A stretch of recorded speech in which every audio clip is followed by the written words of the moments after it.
इस वीडियो में हम समझेंगे effect of change of temperature. हम सब ये जानते हैं कि वाटर 3 स्टेट में एग्जिस्ट करता है। Solid as ice, liquid as water और गैस एज वाटर वेपर। क्या आप जानते हैं कि जब भी कोई सब्सटेंस अपनी स्टेट चेंज करता है तब उस सब्सटेंस के इनसाइड क्या होता है? आइए समझते हैं किसी सब्सटेंस का स्टेट कैसे चेंज होता है।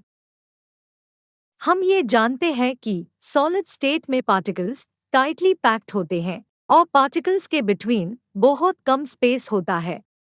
इस सिचुएशन में पार्टिकल्स की काइनेटिक एनर्जी बहुत कम होती है या फिर ऑलमोस्ट नेग्लिजिबल होती है।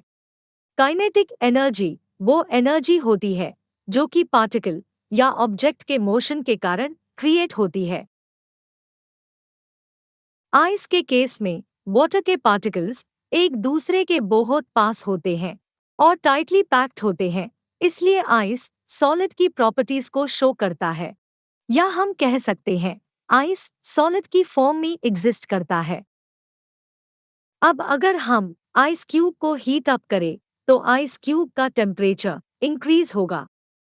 जब किसी सॉलिड का टेम्परेचर इंक्रीज होता है तब उसके पार्टिकल्स की काइनेटिक एनर्जी इंक्रीज होती है।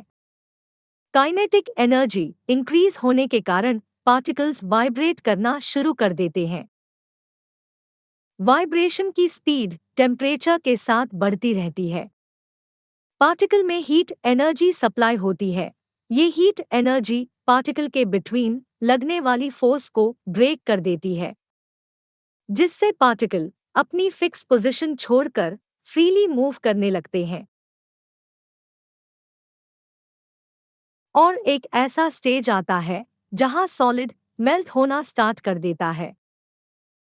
जिस मिनिमम टेम्परेचर पे सॉलिड मेल्ट होकर लिक्विड में कन्वर्ट होता है उसे हम मेल्टिंग पॉइंट कहते हैं। सॉलिड के लिक्विड में कन्वर्ट होने के बाद अगर हम हीट सप्लाई कंटिन्यू देते रहें, लिक्विड स्टेट में एक सर्टेन टाइम तक कोई चेंज नहीं होता।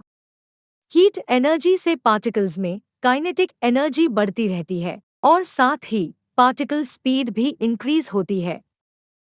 कुछ टाइम के बाद लिक्विड पार्टिकल्स के बिटवीन जो अट्रैक्टिव फोर्स है वो ब्रेक होने लगती है और लिक्विड गैस में कन्वर्ट होने लगता है। जिस टेम्परेचर पे लिक्विड गैस में कन्वर्ट होता है उस टेम्परेचर को हम बॉइलिंग पॉइंट कहते हैं। Thanks for watching. If you like this video, please like and subscribe our channel.